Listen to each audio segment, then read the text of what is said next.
Hello, everyone, and welcome to Believe in the Dallas Cowboys. It's good to see you guys. Cowboys got the butts kicked. I'm Jeff Cavanaugh, and I'm alongside my dear friend and former Cowboys wide receiver, Jesse Holley. Oh, Jesse Holley went 77 yards. It must be a reality show. And we are brought to you by our friends at Bet Online, where we hope that you were really strong on the Buffalo Bills this week. All your major sports are in action. Bet Online, your number one destination for all your sports wagering info, news for pro football, NBA, upcoming fights, NHL, all the things. Go to the website today, get in the action, see all the updated odds for the week. Remember to use the promo code BELIEVE, BLEAV, for your 50% welcome bonus on your first deposit. It's Bet Online where the game starts. Hey, Jesse, how you doing, buddy? I'm good. Mentally, emotionally, spiritually, physically. I'm not sure the Cowboys can say the same in some of those areas, but I'm pretty good. You? Oh man, that's a deep. I don't really want to do it. I don't want to right now. Like I woke up and I was dragging ass, and so mentally and spiritually, I would say I'm not doing great. But we'll get out of it as soon as we're done recording. I'll go for a walk, and it'll be like it never happened. I'll be like, we're feeling good again. And about the Cowboys, boy,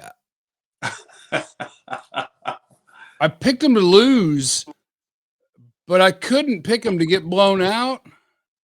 And we got another wonky one to deal with where you go, okay, I'm looking back over what do we got 14 games in. You're like, all right, I'm looking over 14 games, really good football team. But if I'm going over the last 24 hours, I'm going, geez.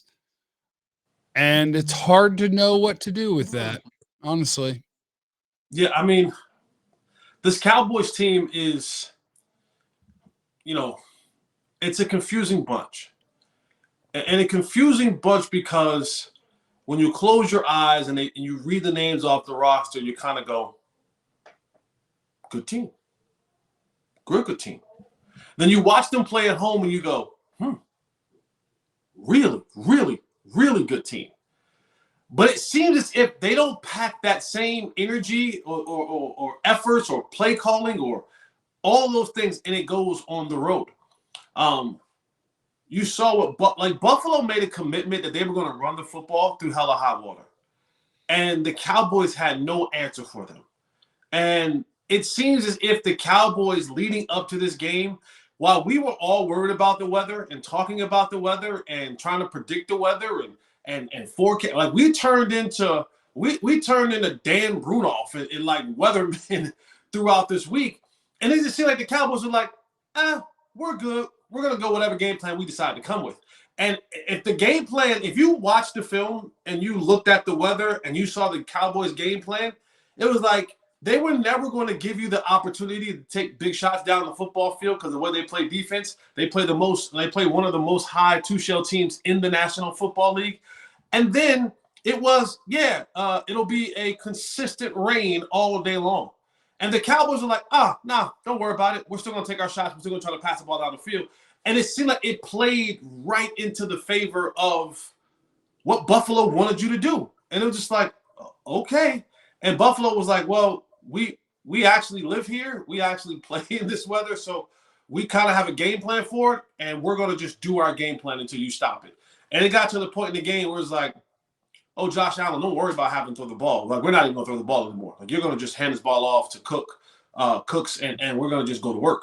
And he did over and over and over and over and over. Tank Lawrence had the statement this week, and he talked about, doing that over and over and like punch somebody in the face over and over and over and over and over. And it was an ode to the great Marshawn Lynch who talked about running the football. And it was basically in reverse. They ran the football over and over and over and over and over and over to the tune of 179 yards for James Cook. And they went over they had 266 total yards rushing in that game. I mean, you got absolutely dog walked up front, and you had no answer for them. And the Cowboys already weren't a very good run defense. It's also pretty rare to get a team that is that committed to like, this is how we're going to win. Like, this is going to work. So we're just going to keep doing it and keep doing it and keep doing it. And it's not even their style. What's that? It's not even their style. Like, it's not even Buffalo style. I'll say this: the style has changed now that Joe Brady has taken over the play calling duties after they fired Ken Dorsey. But this team overall hasn't been a Josh Allen pass the ball 7 of 15 times. 7 completions on 15 attempts. Run the ball 30 plus times. This team hasn't been that. Even when it's snowing outside, you've seen them pass the ball 20, 25, 30 times. When it's feet of snow that they've had to deal with, inches of snow that they had to deal with in playoff games. So to see this was like, we're going to make a statement and we're going to just punch you guys in the mouth. No, I think, and I just think it was smart. I think they looked at the Cowboys like it. I think my mistake leading up to this game was not being willing, I guess, to lean in on the idea that this is a bad matchup for Dallas. And I do think if you in the fantasy world ended up seeing them again, because if Buffalo makes the playoffs, I do think there's a decent chance they play in the Super Bowl. I think you just lost to a really, really, really, really, really good team. And I think it's a bad matchup because I think it's mobile quarterback team that is willing to run, has a good runner that's got big play potential and can also be a receiver.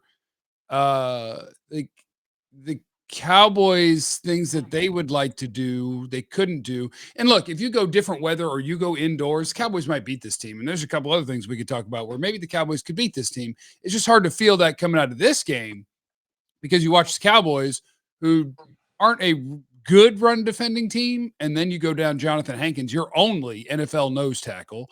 And they were just like, oh, wait, they have literally one defensive lineman who's a good run defender. Okay.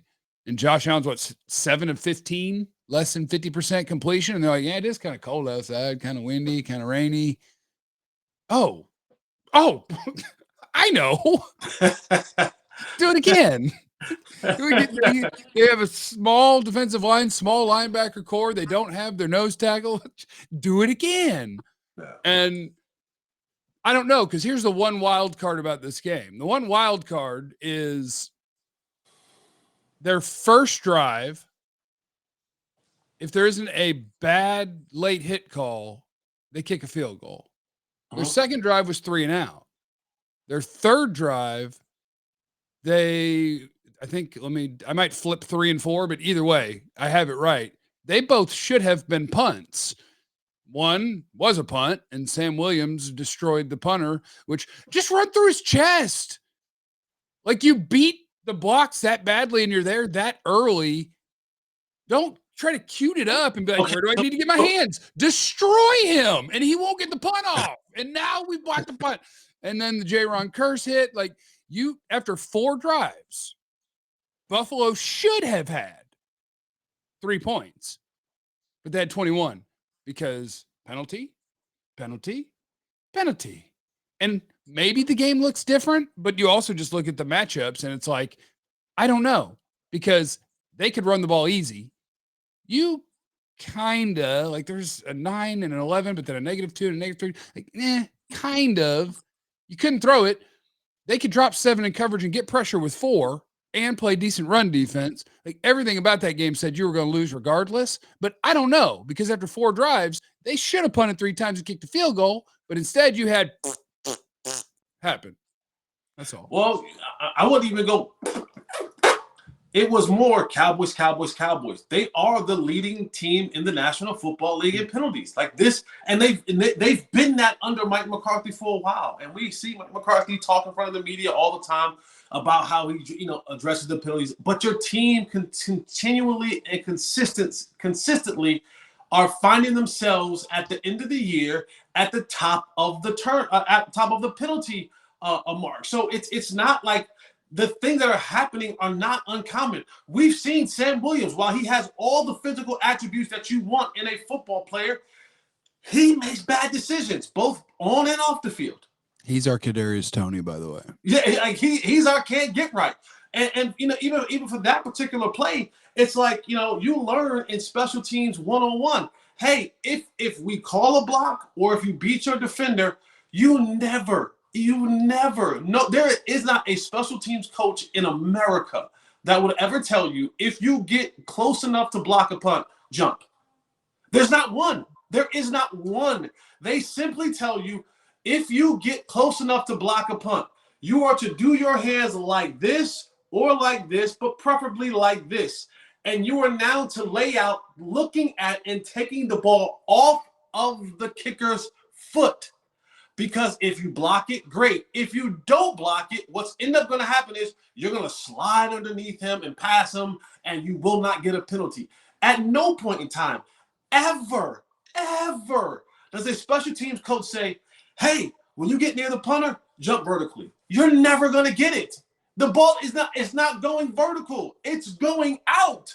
So you're going to miss the ball anyway, and you're going to fall into the punter and do what Sam Williams did. But this Cowboys team, offensively and defensively, all year long, they found ways to kill drives and to put teams back on the field on third down when they should be getting off the field because of the miscues. So I'm not saying it's the refs. I'm not saying it's uncharacteristic, because it's very on brand of who the Dallas Cowboys are when it comes to these penalties. And while they only had, I think, 5 penalties total in the game, 3 or 4 of them were in critical situations where you were supposed to get off the field, and it could have kept Buffalo from getting points, but you extended drives and you killed drives of your own. So, like, those things happening for the Cowboys have been a repeat conversation that we've had about this team and their penalties, and they show up in the wrong times. And when you're playing teams equal to or greater than you got to get off the field, my boy. You can't give these opportunities for these teams to go out there and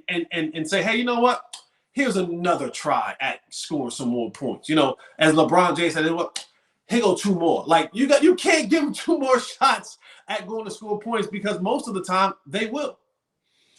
Yeah, so it's tough to take a loss that is that convincing and have their best player have very little to do with it, where it was just, that is going to be a bad one for the Cowboys. I struggle a little bit with what to do with it. I do think there's something to, they do make dumb decisions, except like the Tank Lawrence one, that one, we're going to have something happen with the refs at some point, because there's too many really big name players that are now real vocal and talking about them. Maybe one day, I don't know. NFL owners love money. It's why they have a salary cap, and it's why their officials aren't full-time. But I don't know. That's dumb. Josh Allen knew he wasn't hit late. That's why Josh Allen just made something up. He's like, you hit me in the face. You hit me in the face. And the ref's like, hell yeah, late hit. And he's like, oh, it wasn't late, but thanks. That's kick ass. That was dumb. But it's a weird one to know what to do with. Like, can you take away from that the Cowboys show don't travel so well? And if you want to win anything, you're going to be doing a lot of traveling. Can you take away that the penalties could hold them back from the ultimate goal? Could you take away that they're not good enough to beat good teams, multiple ones in a row, which they're going to have to? I think all of that's fair. I think it's very unlikely the Cowboys are about to go on a Super Bowl run, but they are where they are. They're a good football team that is hoping that Philadelphia has a bunch of stumbles to give you a chance at a better seed. Yeah, but you killed your shot. Like your shot was supposed to beat Buffalo. If you beat Buffalo, like you pretty much killed your shot.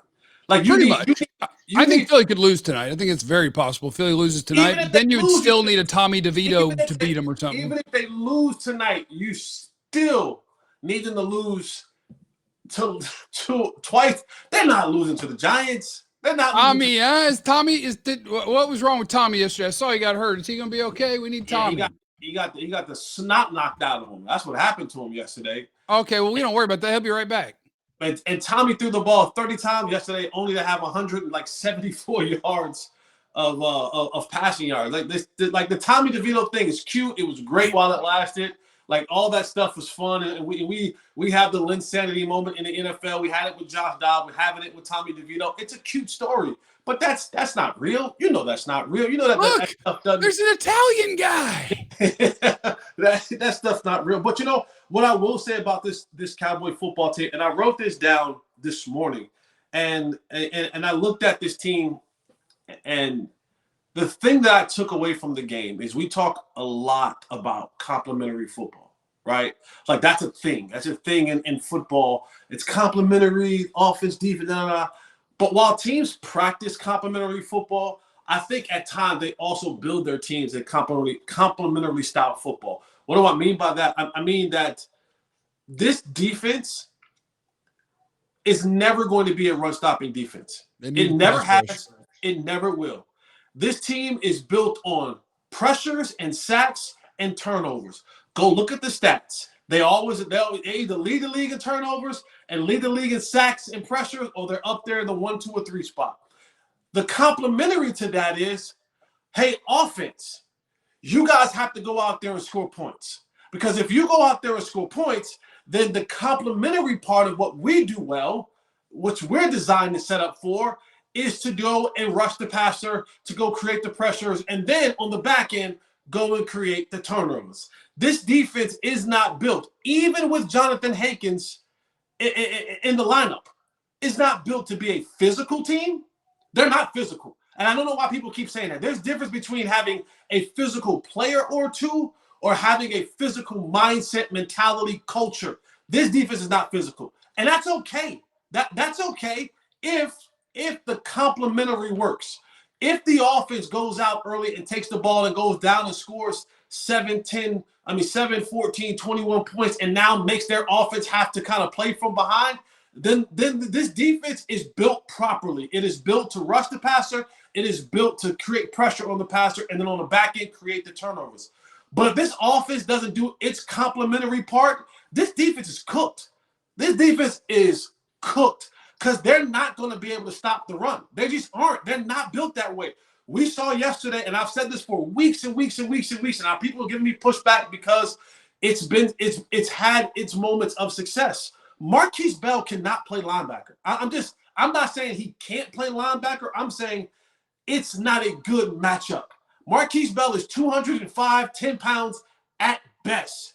When teams decide that we're just going to run the football at you, there was a play, and I'm glad that he got up. There was a play where Damone Clark got hurt.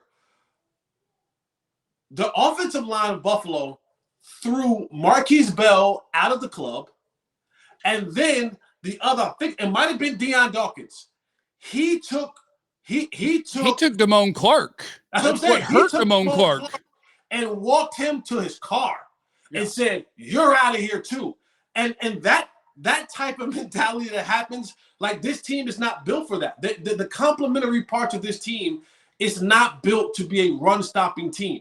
And when you're talking about in the playoffs, you're going to have to stop somebody's run. You're either going to have to go the other part of this, if everything plays out the way it plays out, it's going to look identical to kind of what it did last year. You're going to have to go to Tampa Bay, and then after Tampa Bay, you're going to have to go to Santa Clara. That's going to be you're going to have to go on the road to Tampa Bay, and then you're going to have to go on the road to Santa Clara. And right now, nobody's built to beat the team in Santa Clara, and the Cowboys most definitely they're not built to beat them as well.